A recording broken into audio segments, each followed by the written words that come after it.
As an artist, why did you choose to set up your studio in Lesbos and to follow the journey of refugees, despite the fact that radios, papers are already covering these topics? Why do you feel particularly concerned by this topic? As an artist, I normally have to do my work when I could understand the situation. And obviously, refugee situation is global situation. It's overwhelming, and you hear so much from the press or news media. At the same time, you feel as an individual, you're very you're powerless. You know when you see a situation like this. So very often I want to be involved. So first I have to go to the location and to put myself close to examine the situation. That's what I always do. I was in Lesbos with my son and my girlfriend. We decided to go. Then we saw those refugees come down from the boat, and that was shocking. You know, you see something that's very different from when you hear it. You know, you all know there's a snake, but when you see a snake, it's very different. It's just like that. I decided to spend a New Year's Day there also in the camp. So then we see all those people in this very, very bad camp, you know.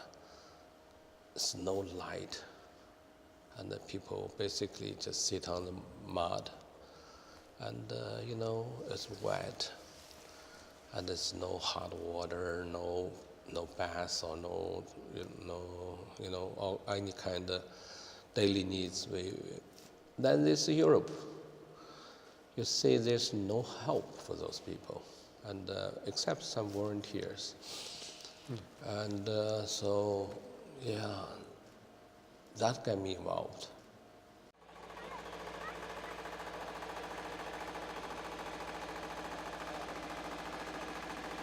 They are really photos with a very strong aesthetic composition, and photos or videos much more spontaneous. And I wonder if you care about aesthetic when you work, or if you just record as a way of experiencing something. I'm an artist doing a lot of works about documenting and recording. I should say I'm quite experienced. And so sometimes you just have to respond very quick. But of course your training or your experience or tells you, you have to argue is that okay to take that photo, or are you going to be quick enough to take that photo? You constantly make even just small judgment. You have to make a judgment to say why I have to do this. So it all have different kind of reasons. I would say whenever there's a judgment, there's always have some aesthetic condition in there. But sometimes just unconsciously, even it's just your habit, but still you're the one takes action. You have to defend your action, yeah. So my question, you staged yourself in this photo with a refugee, and why did you do so? I mean, do you build relationships with any refugees in particular? Do they know that you are a world-renowned artist, and how do they react to you being there? Nobody knows I'm an artist even. I think maybe I have a beard. For them, a little bit have like 1 second of hesitation because, the most of them have a beard. So I think and maybe because my age, this guy, they are very friendly to me anyhow. I never had even just one case. I met thousands, I went to dozens of camps, I photograph, I talk to them. I never meet anybody who is have negative feeling or offend me or against me.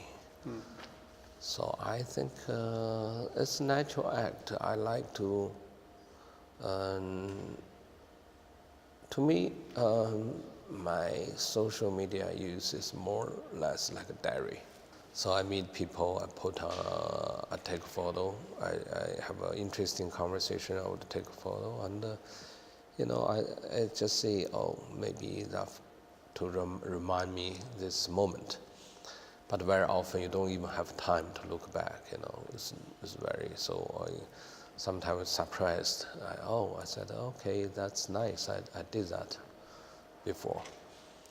And we are living in a time the information flows so fast, and with all kind of new technology. So make our life like so much information, like we're living a few life. But at the same time, it crashes and make life very fragmental, because you can see 10 tragedies within 5 minutes on the social media, or you can laugh and cry in one or next minute. So it completely destroy our sensitivity in a way. But I think we are human. We are quite capable in handling those situations, and we asking even more. So that's the situation. It's not. It's very much like a phenomenon, but as we have said, even just like a coincidence, and it has a very profound meaning in there. For me, that's what's so important about the work you're doing, is when I hear you talk about it and when I experience it, it humanizes both the people you're depicting and ourselves as viewers of it. Because so often media images kind of, as you say, desensitize us, and it just becomes news, information, numbers. And then also I'm used to academic discourse, which has this kind of objectivity and this research method that distances you in a way. Whereas I think the work of an artist as this observer of the human experience and human condition reminds us, brings us back to ourselves. You're trying to use their language, or you're trying to introduce your language. So, but you see some existing interests like a selfie, and or when I see even something necessary, when someone cutting other people's hair, I said, "Can you cut for me?" He said, "Yes." I say there. He did my hair cutting. And the next trip I went to Mexico. I also did the hair cutting for a barber. I said, "Why don't you let me cut your hair?" He was very surprised. So he was sitting there. I did the hair cutting for him, and his wife was so happy, and his son also very happy. So I think you need this kind of moment to understand so-called humanity. You have to understand we are the same, and you are part of me, I'm part of you. We share the same value. That's why we feel we're human. So, but those has to, for artists, needed to take some kind of act, to respond with touching or even reverse the position to see how about if I'm in your situation. And I think those are very interesting to think subversively about the situation. Sometimes, most time, I would make the work more interesting, have a more stronger argument. Yeah. Do you ever feel, are you trying to convey the idea that this could be any of us? We could be refugees at any moment. Yes, actually, I grew up in refugee situation. My father was exiled when I was born, the same year, 1957. He was crashed as a writer. He was a writer. So we have to be sent to a very remote area. And then later we sent to labor camp. And we lived underground. We dig a hole underground, and then we living there for 5 years. So I experienced all the difficulties of someone being neglected or being seen as foreign or as anti-revolution or different. You know, they just say you are different. They say you are dangerous.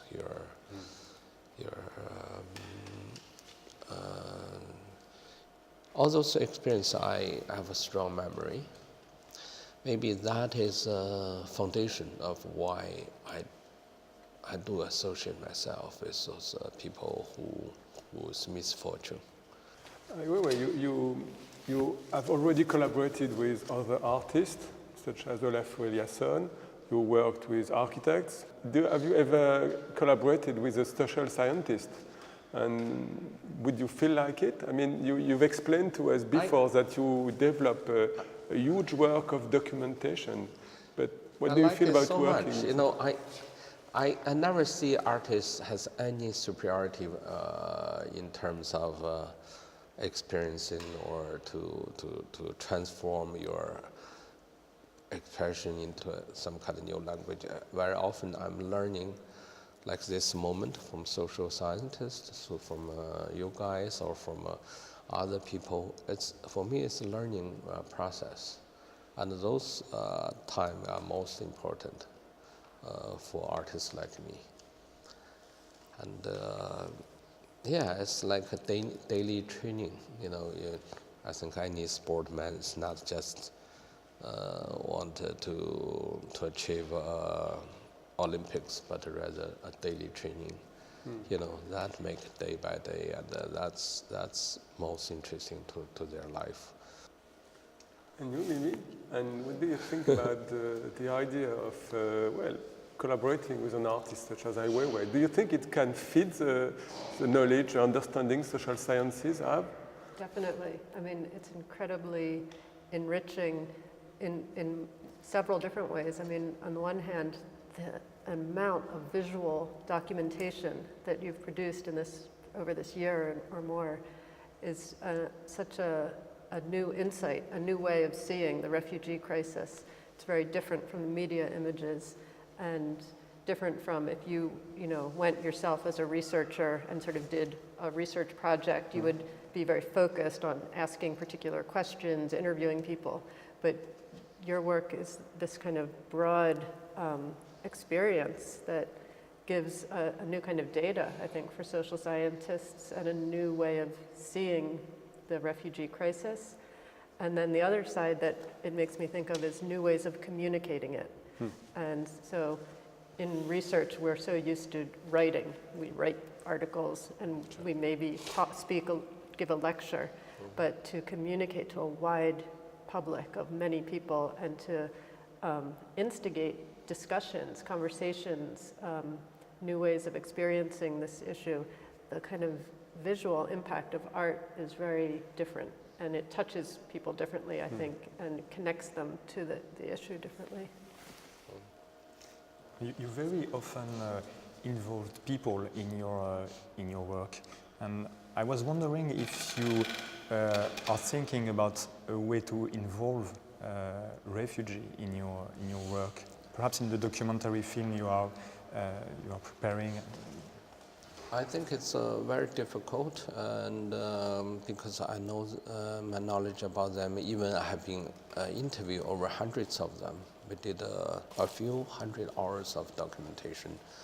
I probably visited more camps than most people, even the people maybe more than UNHCR people, because I have been flying all over those camps.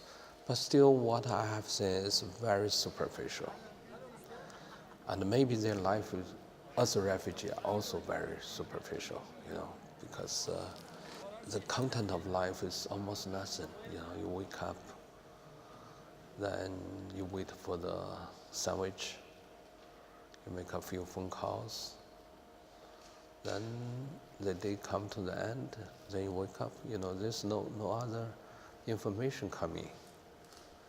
So it's very, very hard to really work with them, so unless you're a social worker, you can help them build houses or make a garden or do some teaching in those more profound way. But I try to support them with their school, because they're professionals, to make a school.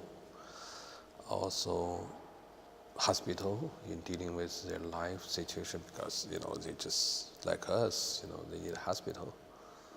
If you get sick, we're all the same. We all need some kind of treatment. But it's very hard to really offer more, because after all, life is come from a struggle. They are, in many reasons, for many different reasons, they have been putting in this kind of struggle as their fate. And you can standing aside them to help them a little bit, but you can never really live in somebody else's fate. It's too pretentious and too superficial, I think. So that's my understanding. Yeah. You're very used to deal with human tragedy, and is it sometimes difficult for you to take a photo or to take a video? Or do you think sometimes, no, I can't do that, it's impossible? Do you face sometimes that kind of problem? I used to, but not anymore. I used to feel, okay, that is a proper. But you often have to say on which, because our judgment is really based on various different understanding of our moral standings. If you're someone dying, I think if I'm dying, do I want someone to take that photo? My answer would be, yes, I want people to know what is the situation.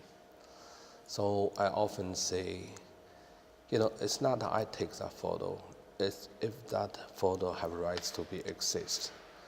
If that image shows, if I don't do that, that piece of dignity is going to disappear without notice.